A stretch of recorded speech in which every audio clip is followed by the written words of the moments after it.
In front of 200 guests, in a ballroom tent filled with candlelight and the smell of white lilies, a man collapsed onto the grass and started to die. And for 11 long seconds, nobody in that tent, not the senators, not the surgeons' wives, not the woman in the $40,000 gown, nobody moved. Nobody except the housekeeper standing quietly by the kitchen entrance in a plain gray uniform, the same uniform that, only 20 minutes earlier, the bride-to-be had called an embarrassment. Nobody in that tent knew her real story. Nobody knew what she used to do before she picked up a mop instead of a stethoscope.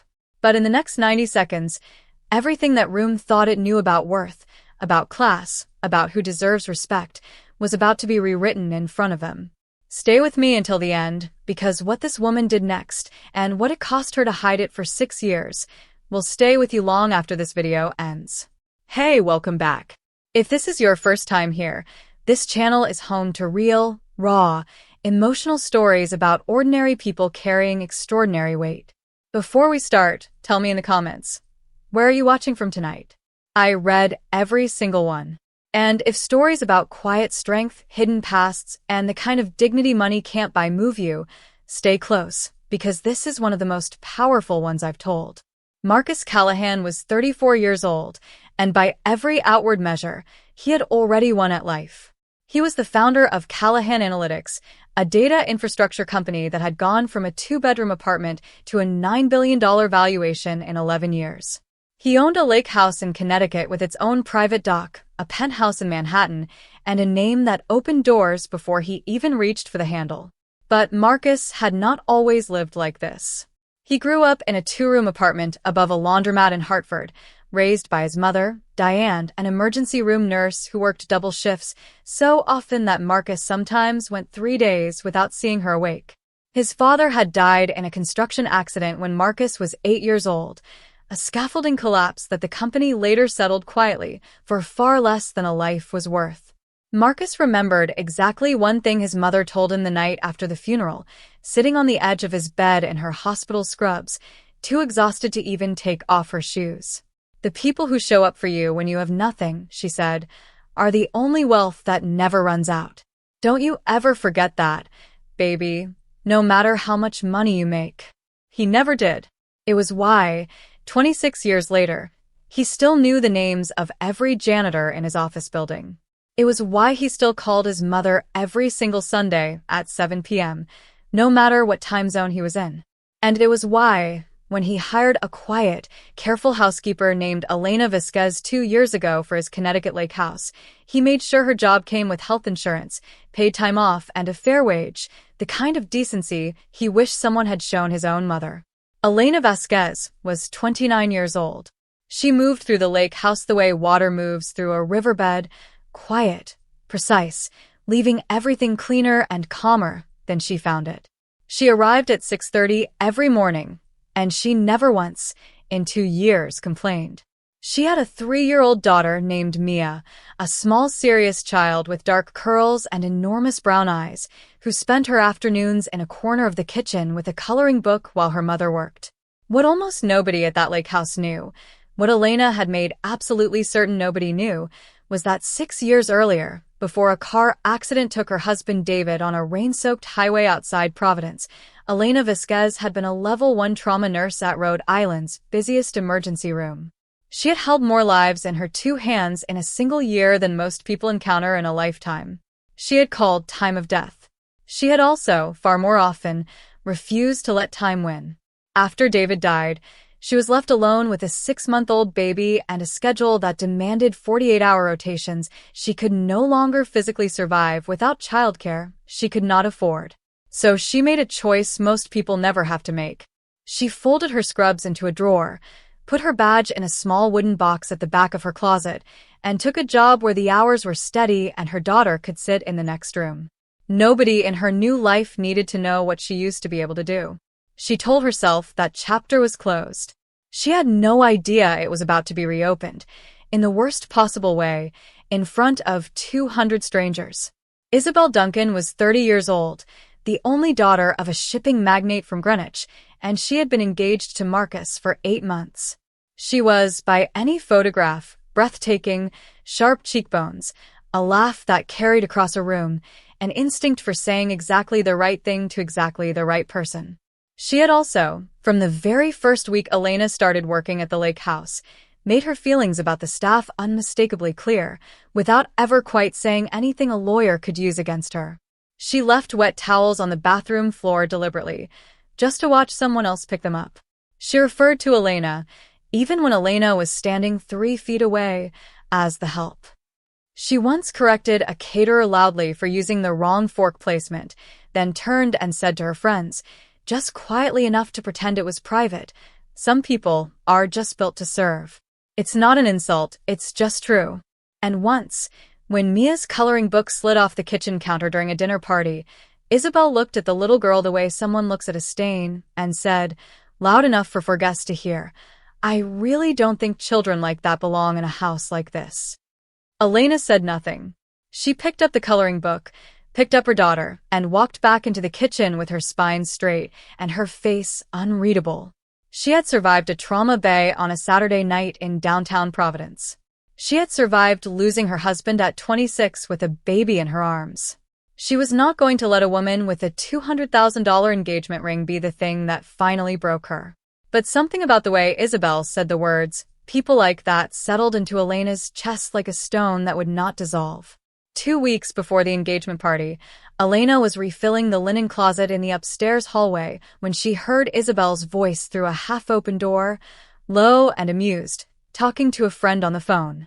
"Honestly, once the wedding's done, I'm letting the housekeeper go," Isabel was saying. "I don't need Marcus getting attached to the staff. It's not good for how people see us. We'll get someone from the agency, someone who actually understands the difference between working for a family and being part of one." Elena stood very still in the hallway, a stack of towels in her arms, and felt something old and buried shift very slightly inside her. She thought of her old charge nurse, a woman named Rosalind who had trained her, who used to say, "The people who panic the loudest in a code are almost never the ones who save the patient. Watch the quiet ones. They're the ones who know what they're doing." Elena finished restocking the linen closet. She did not cry. She did not confront anyone. She simply walked downstairs, checked on Mia, and went back to work. But somewhere in that hallway, a decision had quietly been made, even though Elena herself did not consciously know it yet. In 2 weeks, Isabel Duncan was going to find out exactly who she'd been planning to throw away. And she was going to find out in the worst possible way, by needing her. The night before the party, Isabel found Elena in the kitchen and, in a voice dressed up as friendly advice, told her to stay in the back during tomorrow's event, to let the caterers handle the guests, an instruction with no purpose except to make sure Elena understood exactly where she stood. "Of course, Miss Duncan," Elena said quietly. She did not know, standing in that kitchen with a dish towel in her hands, that in less than 24 hours, staying in the back would not be an option. Some skills don't ask permission before they're needed. And some secrets don't stay buried by choice. They stay buried until the moment the world runs out of other options. Have you ever carried a skill, a whole former version of yourself, so quietly that the people around you had no idea what you were actually capable of? Have you ever let someone underestimate you because correcting them simply wasn't worth the energy? Keep that feeling in mind, because Elena was about to need every ounce of who she used to be. The night of the engagement party, the lake house was transformed. String lights wrapped around the dock posts and reflected in long gold ribbons across the water. A 12-piece band played beneath a white tent on the lawn. 200 guests in silk and tailored linen drifted between champagne towers and a raw bar flown in from Boston that morning. Isabel, in a shimmering ivory gown, moved through the crowd like she had been built for exactly this moment, accepting compliments, laughing at exactly the right volume. Her grandfather, Walter Duncan, 86 years old, the family patriarch everyone in that tent had come to honor, seated proudly near the dessert table in his best navy suit. Elena worked the edges of the party the way she always did, invisible, efficient, refilling glasses, clearing plates, keeping Mia close in a quiet corner near the kitchen where she could watch her while she worked. Marcus found a moment to crouch beside Mia and let her show him her latest drawing, 3 stick figures under a yellow sun, one of them holding what looked like a small red cross. "What's that one holding?" he asked her. Mia looked up at him, very seriously. "That's my mommy," she said. "She fixes people." Marcus laughed softly and told her that was a beautiful thing to be able to do, without knowing how true and how soon those words would become. At exactly 9:18 that evening, as Marcus stood at the center of the tent beginning his toast, Walter Duncan suddenly grabbed at his chest, made a small strangled sound, and collapsed onto the grass. For a long, terrible moment, nobody moved. 200 of the wealthiest, most educated, most connected people in New England stood frozen in a circle around a dying man, and not one of them knew what to do. A guest who claimed to be a doctor, a dermatologist, it would turn out later, knelt down and began pressing on the wrong part of his chest entirely. Isabel screamed her grandfather's name and grabbed at his shoulders, which did absolutely nothing except waste precious seconds. Someone shouted for an ambulance. Someone else just stood there filming it on their phone. And then, from the edge of the tent, a woman in a plain gray uniform was running. Elena hit her knees on the grass beside Walter Duncan before most people had even understood what was happening. Her hands moved with a speed and certainty that looked almost inhuman to everyone watching. She checked his airway, tilted his head, found no pulse in his neck, and began chest compressions with a rhythm so exact it was almost musical, counting under her breath without even seeming to think about it. She barked 4 words at the confused dermatologist, "Call 911 now," with an authority that made the grown man scramble for his phone like a first-year intern taking orders from an attending physician. For 90 seconds, Elena Vasquez worked on Walter Duncan's chest while 200 guests in formal wear stood in absolute, horrified silence, watching a housekeeper do something none of them had ever seen a human being do with such total, terrifying calm. The band had stopped playing. Somewhere behind her, Mia stood frozen at the edge of the crowd, clutching her drawing to her chest, watching her mother the way she had never once seen her before. And then Walter Duncan gasped, coughed, and opened his eyes. The tent erupted, not in applause exactly, but in a kind of collective exhale, gasps and sobs, and someone actually screaming with relief. Paramedics arrived 4 minutes later to find Walter Duncan conscious, breathing, and alive, stabilized entirely by the hands of a woman most of the people in that tent had never once bothered to learn the last name of. Isabel, mascara streaked down her face, grabbed Elena's arm as she stood up, her voice shaking somewhere between gratitude and something colder. What was that? How do you know how to do that? Marcus was already crossing the grass toward them, his face white with the particular fear of a man who has just watched someone he cares about almost lose someone she loves. He looked at Elena, really looked at her, the way people rarely look at the person who refills their glass, and asked the same question, gently. "Elena, where did you learn to do that?" Elena looked down at her own hands, still trembling slightly from the adrenaline, then back up at the crowd of stunned, silent faces surrounding her. "I was an emergency room trauma nurse for 6 years, she said quietly, her voice carrying further than she intended in the silent tent. "Rhode Island Hospital. Level 1 Trauma Center. I lost my husband in a car accident 6 years ago, and I couldn't work 48-hour rotations anymore and raise my daughter alone. So I found work where I could keep her close and still put food on the table. I never told anyone here because I didn't think anyone would care what I used to be. I thought you'd only ever see the uniform." Nobody said anything for a long moment. Behind them, Mia, still clutching her drawing, had walked up beside her mother and slipped her small hand into Elena's. Have you ever watched someone's entire perception of a person shift in real time? That was what happened in that tent. You could see it moving across 200 faces at once, the sudden, uncomfortable understanding that the woman they had spent the whole evening not noticing had just saved the life of the man they all claimed to love most. Isabel, still catching her breath, said the only thing her wounded pride could manage. Well, anyone could get lucky with CPR. It was, without question, the worst possible thing she could have said at the worst possible moment, in front of the worst possible audience. Walter Duncan, still lying on a stretcher but fully conscious now, lifted one hand weakly and pointed at his own granddaughter. "Lucky," he rasped, loud enough for everyone nearby to hear. Isabel, That woman just brought me back from the dead with her bare hands while you screamed at me like a child. I have never in 86 years seen anyone as sure of themselves as she was just now.